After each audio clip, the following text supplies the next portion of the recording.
बस उसने कर दिया उसने करेगा ही। सगले बिल पास कर रहा हो तो बात खत्म है। मुझसे ज्यादा क्यों करवाना चाह रहे हो? अरे मैं जानता हूँ सारी तुम्हारी पॉलिटिक्स। नहीं छोड़ो ना इन बातों को। आप ऐसे क्यों कर रहे हो? किसी और से पूछ लो ना। नहीं आप ऐसे क्यों कर रहे हैं भाई क्या साहब? बात हो गई किसी और? नहीं आप आराम से कर सकते हैं ना, अगर आपको नहीं बात करनी है, आप धक्का क्यों दे रहे हैं? अब उनकी संख्या ज़्यादा थी तो वो पास कर दिए। हाँ। ये हमारे लिए तो सही नहीं है। वक्फ बोर्ड को लेकर आप कितना जानते हैं, क्या आप बताइए? नहीं, ज़्यादा तो कुछ नहीं जानता हूँ, लेकिन जो चीज़ हमारे वक्फ बोर्ड में है, मुसलमानों की संपत्ति है, कब्रिस्तान है, मदरसा है, और भी कुछ है जो भी दान किया गया उसमें, उस चीज़ से हमें छेड़खानी करना सही नहीं है ना। देश का कानून है, संसद ने बनाया तो हम तो उसे मानेंगे ही, उसमें कोई दो राय नहीं है। कानून को मानेंगे? बिल्कुल मानेंगे। हमारे संपत्ति हम नहीं दे सकते हैं सरकार को। सरकार को देंगे तो सरकार के कानून में चले जाएगा। अब तो कानून बन गया है, मानोगे या नहीं? नहीं मानेंगे। क्यों? सरकार का कानून है, सरकार की बात तो माननी पड़ेगी। वो अपने मर्जी से कानून बना दे, वो हो जाएगा। जो पावर्स यूपीए के गवर्नमेंट के थ्रू वक्फ को दी गई थी, अब वो वापस ले ली गई। हमारी तो मर्जी के खिलाफ है। मर्जी के खिलाफ है? हाँ, हम नहीं चाहते जो हो जा, बस बात। अभी नमाज पढ़ के यहाँ पर लोग आए हैं। सबसे पहले क्या नाम है आपका? मेरा नाम अकबर है। अकबर, आप ये बताइए, जो वक्फ संशोधन विधेयक संसद में पास हुआ है, उसको लेकर आप क्या कहेंगे? मैं क्या कहूँगा, बहुमत के हिसाब से ये पास हुआ है बिल जी। अब उनकी संख्या ज़्यादा थी तो वो पास कर दिए। हाँ। ये हमारे लिए तो सही नहीं है, पास किया गया आपके लिए सही नहीं है? ना। क्यों नहीं सही मानते, क्या लगता है? जैसे नहीं, आपके घर को अगर कोई अदर आदमी छेड़खानी करेगा तो क्या आपको अच्छा लगेगा क्या? उसके लिए आप ऑब्जेक्शन उठाएंगे कि नहीं उठाएंगे कि हमारे घर को क्यों आप छेड़ रहे हो? आपका क्या मतलब हमारे घर से, आप बताइए। अच्छा, वक्फ बोर्ड को लेकर आप कितना जानते हैं, क्या आप बताइए? नहीं, ज़्यादा तो कुछ नहीं जानता हूँ, लेकिन जो चीज़ हमारे वक्फ बोर्ड में है, मुसलमानों की संपत्ति है, कब्रिस्तान है, मदरसा है, और भी कुछ है जो भी दान किया गया उसमें, उस चीज़ से हमें छेड़खानी करना सही नहीं है ना। मतलब उससे जो सरकार ये छेड़खानी कर रही है वो आप सही नहीं मानते हैं? बिल्कुल नहीं मानते। सरकार का कह रहा है कि हम कोई छेड़खानी नहीं कर रहे, बस हम देख रेख के लिए, ताकि और जो लोग हैं जो इससे वंचित हैं वो भी उस कमेटी में शामिल हो सके, इसलिए ये संशोधन विधेयक है। सरकार को ये कहने कि कौन वंचित है इस चीज़ से? मुसलमान तो कोई वंचित नहीं है उस चीज़ से। जैसे कि लोग कह रहे हैं कि पसमंदा समाज के जो लोग हैं वो हैं, बोहरा समाज के जो लोग हैं वे इस वक्फ बोर्ड में शामिल नहीं होते। नहीं, ऐसा कुछ नहीं है। सरकार ने किया तो ये गलत किया है। गलत किया? आप इसको गलत मानते हैं? बिल्कुल। चलिए, इधर तमाम लोग भी हैं, आप क्या कहेंगे? अंकल जी, वक्फ बिल जो है वो संसद में पास हो चुका है, आपके इस पर क्या विचार हैं, ये बताइए। भैया जो सरकार करेगी वो ठीक ही है, बस जो सरकार। हाँ। जी, हमारी तो मर्जी के खिलाफ है। मर्जी के खिलाफ है? हाँ, हम नहीं चाहते जो हो जा, बस बात। लेकिन जिस तरीके से सरकार ने पास किया, वो कह रही कि अब संसद का कानून बन गया, मानना पड़ेगा। वो अपनी मर्जी से कर दिया, उन्होंने कर दिया, पर हमारा तो नहीं है, हमारे धर्म में मानना नहीं है ये बात, बस हमारे खत्म है बात। बस उसने कर दिया उसने करेगा ही। सगले बिल पास कर रहा हो तो बात खत्म है। तो आप मानेंगे इस चीज को या नहीं? क्या नहीं, हमारी तो मर्जी के खिलाफ है ना, हम तो कह रहे हैं। ये अब तो कानून बन गया, आप मानेंगे? आप क्या लगता है? आप माननी पड़ेगी। माननी पड़ेगी। लेकिन जो विरोध हो रहा है, क्या कहेंगे, क्या विरोध सही है? क्या विरोध हो रहा है, बस अब तुम जो होना हो तो हो ही गा। अब क्या होना। और लोग भी हैं, इनसे बातचीत करेंगे। आप बताइए भाई साहब, आपको क्या लगता है? नहीं, वक्फ बोर्ड के बारे में कुछ नहीं बता सकते। नहीं, आपके हक की बात है ना। गलत है हमारे हिसाब से। मुझसे ज्यादा क्यों करवाना चाह रहे हो? अरे मैं जानता हूँ सारी तुम्हारी पॉलिटिक्स। नहीं, छोड़ो ना इन बातों को। आप ऐसे क्यों कर रहे हो? किसी और से पूछ लो ना। नहीं, आप ऐसे क्यों कर रहे हैं भाई साहब? बात हो गई किसी और? नहीं, आप आराम से कर सकते हैं ना, अगर आपको नहीं बात करनी है। आप धक्का क्यों दे रहे हैं? आप बात करेंगे भाई साहब? नहीं, क्या धक्का क्यों देंगे आपको यार? नहीं दे रहे हैं ना अंकल जी। धक्का देने का तो उनका मतलब नहीं। आपको क्या लगता है जो सरकार ने किया है वो सही मानते हैं? आपके हिसाब से क्या है? भाई देखो, जो गवर्नमेंट ने किया है, ये सारा सत्ता का खेल है यार। जिसके पास पावर है वो अपनी पावर का यूज़ तो करता ही है।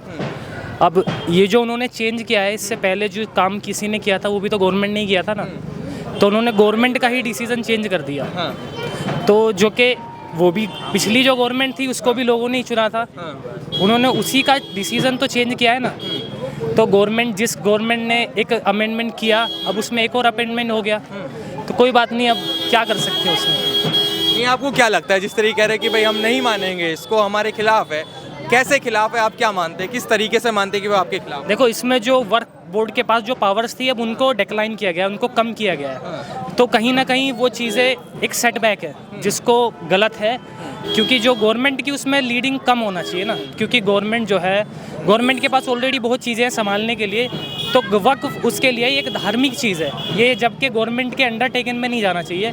कोई करप्शन चीज़ है उसके लिए गवर्नमेंट इसके लिए अलग से कमेटी बना सकती है, बट अब क्या किया है गवर्नमेंट ने, इसमें थोड़ी पावर जो है वो एडिशनल लोगों को दे दी है, तो ये एक चीज़ गलत है। बाकी अब ये तो हो चुका है, तो ये तो लागू हो गया है, तो अब देश का कानून है, संसद ने बनाया, तो हम तो उसे मानेंगे ही, उसमें कोई दो राय नहीं है। कानून को मानेंगे, बिल्कुल लेकिन मानेंगे। कह रहे हैं ये संपत्ति को रख रखाव करने के लिए एडिशनल जो लोगों को जोड़ा गया है वो इसलिए किया गया है, इसमें आपत्ति क्यों होनी चाहिए इस बात को लेकर? क्योंकि ये इन्होंने पिछली गवर्नमेंट का जो एक कानून था उसको बदल के चेंज किया है ना, उसमें उन्होंने कुछ फ्रेश तो अनाउंस नहीं किया, जो पिछली गवर्नमेंट ने किया था उसी को चेंज किया है। तो इसीलिए एक कानून ऑलरेडी चल रहा है हमारे पास, बहुत अदर इश्यूज भी हैं बात करने के लिए, बेरोजगारी है, मुद्दा है, डॉलर का जो डीलराइजेशन हो रहा है वो है, हमारी इकोनॉमी दिन ब दिन, अब आप भी जानते हैं सारी चीज़ें, तो इन मुद्दों पे ज़्यादा बेहतर हो। आपको पता है हमारा जो देश का मेन मुद्दा है वो रिलीजन है, जो कि नहीं होना चाहिए। At least we should talk about development, we should talk about economy, that will be more good for our nation, and that's what we are looking for. आपने क्या क्या चेंज देखे जो इस बिल में आए, क्या पढ़ा आपने उसके बारे में? काफ़ी चीज़ें, आप बताओ क्या चीज़ पूछना चाहते हो आप? नहीं, मतलब क्या क्या पहले जो था अब वो नहीं होगा, पहले वक्फ बोर्ड की जो पावर थी वो अब नहीं होंगी, क्या बदलाव हुआ, आपने क्या पढ़ा? इसमें बदलाव ये है कि जो गवर्नमेंट है उसने नई चीज़ें उसमें अनाउंस की है। अब उसमें जो भी प्रॉपर्टीज़ है डीएम को उसके लिए इन्फॉर्म करना पड़ेगा, डीएम का इन्वॉल्वमेंट है, गवर्नमेंट ऑफिशियल्स उसमें मेन मैंडेटरी लोग होंगे। पहले वक्फ के पास जो पावर्स थी उन पावर्स को कम किया गया है, जो पावर्स यूपीए के गवर्नमेंट के थ्रू वक्फ को दी गई थी अब वो वापस ले ली गई, तो ये अमेंडमेंट है। सही क्या है ये मतलब? अब आप फिर से उसी सवाल पे आ गए ना, ये पहली गवर्नमेंट ने किया था, दूसरी गवर्नमेंट आके उसको चेंज कर दिया। आपको लगता है कि भाई डीएम होना चाहिए? नहीं, अगर डीएम प्रॉपर्टी की मतलब जांच कर रहा है, उसको सत्यापित कर रहा है, तो आप क्या लगता है कि गलत हो रहा है ये? देखो, हर कोई अपना एक, अब जैसे एक बोर्ड है, जैसे तिरुपति बालाजी है, वहाँ जो लोग उसको चला रहे हैं वो सारे एक ही रिलीजन के लोग हैं, तो उनको ज़्यादा पता है कि हिंदुज़म में ये चीज़ें इतनी अच्छी तरीके से चल सकती हैं। वैसे ही वक्फ बोर्ड में मुस्लिम्स का इन्वॉल्वमेंट ज़्यादा होना इसलिए ज़रूरी है क्योंकि उनको अपने धार्मिक मुद्दों के बारे में पता है कि मेरे रिलीजन के हिसाब से हमें मस्जिद में ये देना है, हमें कब्रिस्तान के लिए वो करना है, तो उसके लिए मुझे ज़्यादा नॉलेज है, आपको हिंदुज़म की नॉलेज ज़्यादा होगी, मुझे अपने रिलीजन की नॉलेज है, तो उसके हिसाब से हम उसको ज़्यादा बेटर तरीके से चला सकते हैं। तो इसीलिए वक्फ बोर्ड के बाद ऑलरेडी सारी चीज़ें चल रही थी, लेकिन अब गवर्नमेंट ने उसमें इन्वॉल्वमेंट किया है, तो जाहिर सी बात है जब गैर मजहबी लोग उसमें आएंगे तो उसकी वो जो पारदर्शिता पहले चल रही थी वो चेंज होगी।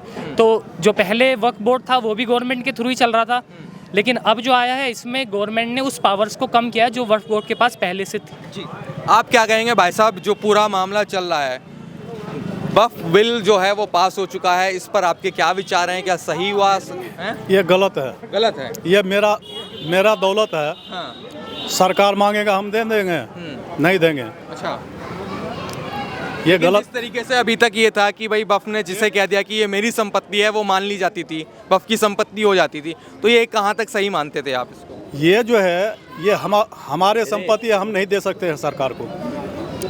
सरकार को देंगे तो सरकार के कानून में चले जाएगा, तब वो जो चाहेगा वो करेगा, वो ये नहीं चलने के लिए देंगे हम लोग। लेकिन अब तो कानून बन गया है, मानोगे या नहीं? नहीं मानेंगे। क्यों? सरकार का कानून है, सरकार की बात तो माननी पड़ेगी। वो अपने मर्जी से कानून बना दे, वो हो जाएगा। हाँ। ये नहीं मानेंगे हम लोग। जी, आप क्या कहेंगे भाई साहब? आप कुछ कहना चाहेंगे भाई साहब? इधर और लोग भी हैं, इनसे बातचीत कर लेते हैं। भाई साहब एक मिनट रुक जाइए आप जी। क्या नाम है सर आपका? भाई मैं बात नहीं कर रहा आपसे, बात करेंगे, बोले बात हो गई।